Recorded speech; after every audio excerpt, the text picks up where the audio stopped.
ngay đeo mấy khăn mình luôn tita sẽ là cần hậu tu nu khan nhà em hết chút về thô mà sẽ chút chút ngay thật chắc về thô là sấy sắm là mấy cái nên lên em luôn tita sẽ là nên vậy cái gì bị mi chụp chi ăn xí đâu tita là mà sim cái mi chụp chi ăn lúc tu cái program này tuy lâu thì chắc tay là cái nhìn thì buồn nghe chân YouTuber hậu khăn nó thì đón ta đi bị Jenny xin Mastea chụp cái tụi mình đi anh nói tiếng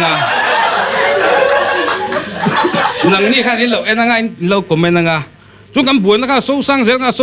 YouTuber hậu khăn end look tu kan nuôi kan comment nga cầm bầu ruột cái sâu sang dễ là nga hậu tế khai ram pum hoa bên cầm buồn pui lùi mấy đón này phát hậu đón về đâu cái này bạn in thì buổi mấy khác kan buổi bữa nga zana update om let em ting chút đi lại tak chun rem chang mang tui mo khan Mastea lawm don big lo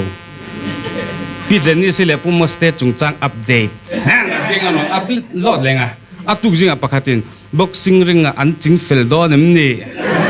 kan en loi nga thil tak poti man manglo kana the ni